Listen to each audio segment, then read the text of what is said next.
Anumol big ബോസിന്റെ ചരിത്രത്തിലെ ഏറ്റവും തരം താഴ്ന്ന വൃത്തികെട്ട ഊളത്തരം നിറഞ്ഞ ഒരു മത്സരാർത്ഥി. ആര്യനും ജിസയിലും കൂടെ പുതപ്പിന്റെ അടിയിൽ കാണിച്ചത് എന്ന് പറഞ്ഞുകൊണ്ട് നമ്മൾ ഈ ടൈറ്റിലും തമ്പനിയിലും ഒക്കെ ചില യൂട്യൂബ് ചാനൽസ് വെക്കില്ലേ, ഈ വൃത്തികെട്ട രീതിയിൽ വെച്ചിട്ട് ആൾക്കാരുടെ വ്യൂസ് നേടിയെടുക്കാൻ നോക്കുന്ന കുറച്ച് ആൾക്കാരുണ്ടല്ലോ. പുതപ്പിനടിയിൽ എന്താണ് നടന്നതെന്ന് നിങ്ങൾ കണ്ടോ? നടി കുളത്തിലേക്ക് ചാടിയപ്പോഴത്തേക്ക് സംഭവിച്ചത് കണ്ടോ? അല്ലെങ്കിൽ മറ്റേത് ഈ രീതിയിൽ ഇത്രയും തരം താഴ്ന്ന ഒരു ഒരു മത്സരാർത്ഥി. നമുക്ക് സത്യം പറഞ്ഞാൽ അനുമോളെ പറ്റി ഓർക്കുമ്പോൾ സത്യം പറഞ്ഞു കഴിഞ്ഞാൽ എനിക്കിപ്പോൾ ഒരു അയ്യേ എന്നൊരു ഫീലാണ് എനിക്ക് തോന്നുന്നത്. ഇങ്ങനെയൊക്കെ ഒരാൾ ഒരു ഊളത്തരം ഛർദ്ദിച്ചു വെക്കൂ? ഒരു മനുഷ്യനല്ലേ ഇത്രയും തരം താഴ്ന്ന രീതിയിൽ ആരെങ്കിലും ഗെയിം കളിക്കുമെന്നാണ് എനിക്ക് തോന്നുന്നത്. ഇവിടെ ആ ഒരു എപ്പിസോഡിൽ എനിക്ക് ഏറ്റവും കൂടുതൽ അയ്യേന്ന് തോന്നിപ്പോയിട്ട് സത്യം പറഞ്ഞു കഴിഞ്ഞാൽ നമുക്ക് വെറുപ്പ് തോന്നിപ്പോയ ഒരു കാര്യം എന്ന് വെച്ച് കഴിഞ്ഞാൽ, ഈ ആര്യൻ ജിസേലിനെ പറ്റി ഇവര് പുതപ്പിനടിയിൽ അവർ രാത്രി കിടന്ന് കാണിക്കുന്നു എന്നൊക്കെ പറഞ്ഞിട്ട് ഇത് ഡെമോൺസ്ട്രേറ്റ് ചെയ്ത് കാണിച്ചു. അതിൽ ഏറ്റവും അധികം മൊണ്ണെന്ന് വിളിക്കാൻ പറ്റുള്ളൂ, പക്കാ മൊണ്ണയായിട്ടുള്ള ജിഷിൻ അത് ഡെമോൺസ്ട്രേറ്റ് ചെയ്ത് കാണിക്കാൻ വേണ്ടി പറ്റുമെന്നൊരു ചോദ്യം ചോദിച്ചു. ആണുങ്ങളുടെ വില കളയാനായിട്ട് നിനക്ക് എന്ത് ഇത്ര മുട്ടി നിൽക്കാനാടെ വന്നിട്ട് അത് ഡെമോൺസ്ട്രേറ്റ് ചെയ്ത് കാണിക്കാൻ പറ്റുമെന്ന്? ഇത് ഒരാണും പെണ്ണും കൂടെ കിസ് ചെയ്തു എന്ന് അനുമോളെ പോലെ ഒരു ഊള അവിടെ വന്ന് വിളിച്ചു പോകുന്ന സമയത്ത് വേറെടുത്ത വന്ന് ചോദിക്കുക അതൊന്ന് ഡെമോൺസ്ട്രേറ്റ് ചെയ്ത് കാണിക്കാമെന്ന്. ഇവരെന്താ വിളിക്കണ്ടേ? നീ ഇതിനാണാടെ അവിടെ മത്സരിക്കാൻ വേണ്ടി പോയത്? നിനക്ക് ഉളുപ്പെന്ന് പറഞ്ഞ സാധനം ഇല്ലേടേ? നീ കയറി ചെന്നിട്ട് 2 ദിവസം അല്ലടെ അത് ഡെമോൺസ്ട്രേറ്റ് ചെയ്ത് കാണിച്ചോട്ട് നിന്റെ എന്ത് ഗെയിമാണ് നിനക്ക് അവിടെ കാണിക്കാനുള്ളത്? അത് നിനക്ക് അവിടെ എന്താ കാണേണ്ടത്? എടാ ആ മൊണ്ണ ഡെമോൺസ്ട്രേറ്റ് ചെയ്ത് കാണിക്കട്ടെ എന്ന് പറഞ്ഞപ്പോഴത്തേക്കും ആദില ബ്ലാങ്കറ്റ് എടുക്കാൻ വേണ്ടി അങ്ങ് പോവുക. അതിനിപ്പോൾ അനുമോൾ പറഞ്ഞ കാര്യമുണ്ട്, അതെനിക്ക് ഇവിടെ വെച്ച് കാണിക്കാൻ വേണ്ടി പറ്റൂല, നിങ്ങൾ അതിനല്ലേ ബെഡ്റൂമിൽ ഇവിടെ വാ, നമ്മൾ കിടന്ന് മല്ലം നമുക്ക് കാണിച്ചു കൊടുക്കാമല്ലോ. ഇത് ഗെയിമാണെന്നാ പറയണേ? ഇത് ഗെയിമാണോ? ഇത് ഗെയിമാണോ? അവിടെ ജിസയിൽ ആര്യൻ ഒരു മനുഷ്യന്മാരല്ലേ, അവർക്കെന്താ? അവർ ജിസയിലെ സമ്മതിക്കണം കേട്ടാ. ഇതെല്ലാം കേട്ടിട്ടും കണ്ടിട്ടും അവിടെ വെച്ച് ജിസയിൽ ഒരു ഓവറായിട്ട് സംസാരിക്കുകയോ പൊട്ടിത്തെറിക്കുകയോ ചീത്ത വിളിക്കുകയോ തെറി വിളിക്കുകയോ ഒന്നും ചെയ്തില്ല. വേറെ ആരാണെങ്കിലും സത്യം പറഞ്ഞാൽ തെറി വിളിച്ചേനെ, അനുമോളെ പൂരത്തെറി വിളിച്ചേനെ. അനുമോൾ അത് അർഹിക്കുന്നുമുണ്ട്.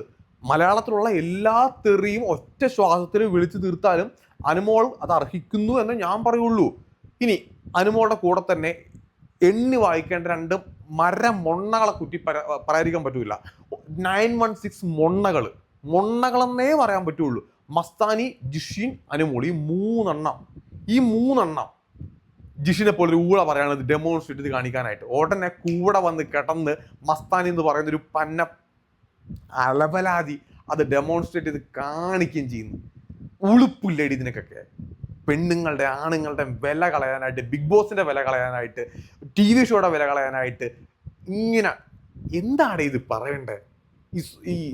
ഈ വിസർജ്യം വാരി തിന്നുന്ന നമ്മൾ പറഞ്ഞു കേട്ടിട്ടുണ്ട്, അതേപോലത്തെ ഒരു പരിപാടി ഡെമോൺസ്ട്രേറ്റ് ചെയ്ത് കാണിക്കുക. ഇതെന്താ ഇത്? അപ്പോൾ നിങ്ങളൊന്ന് ആലോചിച്ച് നോക്കിയാൽ മതി. ഈ 2 പേര് ഫ്രണ്ട്സ് ആയിട്ടുള്ള ആൾക്കാരോ ഇനിയിപ്പോൾ ഒരു കപ്പിൾസോ ഇനി അപ്പോൾ അവര് കാമുകന്മാരാന്ന് വെച്ചോ, അവരുടെ കിസ് ചെയ്തെങ്കിൽ അവരുടെ അടുത്ത് പോയി ചോദിക്കാം, നിങ്ങളവിടെ കിസ് ചെയ്യുന്നൊരു ടോക്ക് ഉണ്ട്, കിസ് ചെയ്തെന്ന് ചോദിച്ചു കഴിഞ്ഞാൽ അതിൻ്റെ പോലും ആവശ്യമില്ല. അത് ചോദിക്കാനുള്ള റൈറ്റ്, അത് ചോദ്യം ചെയ്യാനായിട്ടുള്ള റൈറ്റ്, അതൊരു ഗെയിമായിട്ട് ചോദ്യം ചെയ്യാനുള്ള റൈറ്റ് അവിടെ ആർക്കും ഉണ്ടോയെന്ന് ചോദിച്ചു കഴിഞ്ഞില്ല. ഇനി അത് ഗെയിമിൻ്റെ പേരിൽ ചോദ്യം ചെയ്തു എന്ന് തന്നെ ഇരിക്കട്ടെ.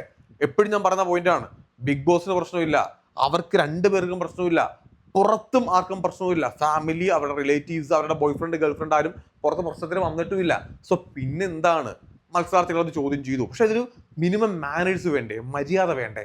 അതിനുമ്പോൾ അവിടെ കോരം പറയുന്നുണ്ടല്ലോ, ഇവരുടെ ഫ്യൂച്ചർ ഓർത്ത് ഞാൻ പറയുന്നില്ല. ഇപ്പൊ എന്താണ് ഇത് ഇത്രയും ടോക്കായി കഴിഞ്ഞപ്പോഴത്തേക്കും ഫ്യൂച്ചർ ഇല്ലേ?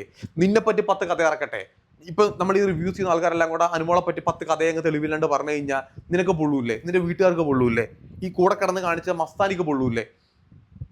ഈ ഡെമോൺസ്ട്രേറ്റ് കാണിക്കാൻ വേണ്ടി പറഞ്ഞ ജിഷിന് പൊള്ളൂല്ലേ? ഈ ജിഷിന്റെ അടുത്തും മസ്താനിന്റെ അടുത്തൊക്കെ നാളെ വന്നിട്ട് നിങ്ങളുടെ പഴയ ഓർമ്മകൾ, നിങ്ങൾ ജനിച്ചത് എങ്ങനെയാണ് എന്ന് ഓർമ്മയുണ്ടോന്ന് ചോദിച്ചു കഴിഞ്ഞാൽ അതും വന്ന് നീയൊക്കെ ഡെമോൺസ്ട്രേറ്റ് ചെയ്ത് കാണിക്കൂ? മനുഷ്യന്മാരെ കുറച്ച് ഉളുപ്പ് വേണ്ടേ?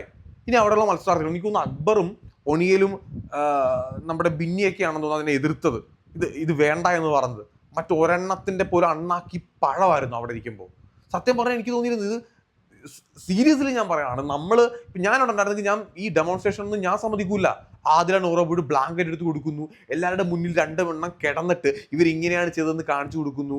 ഇതെന്താണ് സദാചാരത്തിന്റെ അങ്ങേ അറ്റുമോ? ഇപ്പൊ നമ്മുടെ നാട്ടിലൊക്കെ ചില ആൾക്കാരല്ലേ, ചില ഈ പേട്ട് വെടല കൊണച്ച അമ്മാവന്മാര് കാണും, ഒരാണും പെണ്ണും കൂടി ഇരിക്കുമ്പോഴത്തേക്കും എന്തോ ഇവിടുത്തെ പരിപാടി എന്താ എന്ന് പറഞ്ഞിട്ട് അവിടെ വന്നിട്ട് അവരിട്ട് ഇളക്കി ഡബിൾ മീനിങ് ചോദ്യങ്ങൾ ചോദിച്ച് വൃത്തികെട്ട രീതിയിൽ അവരെ ഫോക്കസ് ചെയ്യുന്ന കുറെ ആൾക്കാരുണ്ടാവും. അതിനേക്കാൾ തരം താഴ്ന്ന രീതിയിലല്ലേ ലക്ഷക്കണക്കിന് ആൾക്കാർ കാണുന്ന ഒരു ഷോയിൽ വന്നിട്ട് ഡെമോൺസ്ട്രേറ്റ് ചെയ്ത് കാണിക്കുക എന്നൊക്കെ പറഞ്ഞു കഴിഞ്ഞാൽ ഈ ജിഷിൻ, അനുമോള്, പിന്നെ മച്ചാനി, സത്യം പറ 3 അലവലാദികൾ. ഞാൻ പറയാം, ബിഗ് ബോസിന് അണിയറ പ്രവർത്തകർ ആരെങ്കിലും ഈ വീഡിയോ കാണുന്നുണ്ടെങ്കിൽ ഞാൻ പറയാണ്, ഈ 3 മരപ്പാടുകൾ അവിടെ കയറ്റിയിട്ട് നിങ്ങളുടെയൊക്കെ ഷോയുടെ നിലവാരവും കളഞ്ഞ് ഇമ്മാതിരി ഒരു വൃത്തികെട്ട എപ്പിസോഡ്. അതായത് കേരള സമൂഹത്തിന് ബിഗ് ബോസ് എന്ന് പറയുന്ന ഷോയുടെ നിലവാരം ഇത്രയേ ഉള്ളൂ എന്നും പറഞ്ഞ് കാണിച്ചു തന്ന ഏറ്റവും ചീപ്പ് എപ്പിസോഡും ഏറ്റവും ചീപ്പ് മത്സരാർത്ഥികളും. ആ ഡെമോൺസ്ട്രേഷൻ ചെയ്ത പരിപാടി ഉണ്ടല്ലോ, ജിസേലിൻ്റെ ആരിൻ്റെയും ലൈഫാണ് നിങ്ങൾ അവിടെ ഇങ്ങനെ ഒരു വിലയില്ലാണ്ട് അവിടെ കാണിച്ചു വെച്ചത്. സീരിയസ്ലി ബിഗ് ബോസിന്റെ ടീം തന്നെ അവരുടെ അടുത്ത് മാപ്പ് ചോദിക്കേണ്ട പരിപാടിയാണ്. അവർ കിസ് ചെയ്തെങ്കിൽ തന്നെ ഇത് ഡെമോൺസ്ട്രേറ്റ് ചെയ്ത് ഇങ്ങനെയാണോ കാണിക്കുക? ഇങ്ങനെയാണോ ഒരു ആക്ടിനെ ചോദ്യം ചെയ്യേണ്ടത്? ഇങ്ങനെയാണോ? അത് അവിടുത്തെ മേക്കേഴ്സിന് ബുദ്ധിയില്ലേ? ഇതിന്റെ ഡയറക്ടറിന് ബുദ്ധിയില്ലേ? മത്സരാർത്ഥികൾക്ക് 3 ബോധമില്ലാത്ത അലവലാദികൾ വന്നിട്ട് ഓരോ ഊളത്തരം കാണിക്കുമ്പോഴത്തേക്ക് അതിനെ സപ്പോർട്ട് ചെയ്യുന്ന ആൾക്കാരെയൊക്കെ സത്യം പറയാമല്ലോ, ഒരു ബിഗ് ബോസിന്റെ നിലവാരം ഞാൻ എപ്പോഴും ആഗ്രഹിക്കുന്നുണ്ട്. മിനിമം ഒരു നിലവാരം. ഒന്നും ആരും ചെയ്തില്ലേലും കുഴപ്പമില്ല, പക്ഷേ ഈ വാഴ എന്ന് പറഞ്ഞോ, ഒന്നിനും കൊള്ളാത്തവരെന്ന് പറഞ്ഞോ, പക്ഷെ ഇങ്ങനെ ആയി പോകരുത്. മേക്കേഴ്സിന്റെ അടുത്ത് ഞാൻ പറയാണ്, ഇതേപോലെ തരം താഴ്ന്ന കോണ്ടന്റുകളെ നിങ്ങൾ പ്രോത്സാഹിപ്പിക്കരുത്. ഇങ്ങനെയുള്ള മത്സരാർത്ഥികളെ സത്യം പറഞ്ഞാൽ അവിടെ കൊണ്ടുവരാതിരിക്കുക. ഇതേപോലുള്ള ഊളകൾ വന്നപ്പോൾ ബിഗ് ബോസിന്റെ വാല്യൂ ആണ് പോകുന്നത്. അത് മേക്കേഴ്സെങ്കിലും മനസ്സിലാക്കുക. ആ ഡെമോൺസ്ട്രേഷൻ പരിപാടി സത്യം പറയാമല്ലോ ഏറ്റവും ചീപ്പ് പരിപാടി. ബിഗ് ബോസിന്റെ ചരിത്രത്തെ തന്നെ ഇത്രയും ചീപ്പ് പരിപാടി ഒരു ആക്ട് അവിടെ നടന്നിട്ടില്ല. ഇമ്മാതിരി ഊളത്തരം മേലെ കാണിക്കരുത്.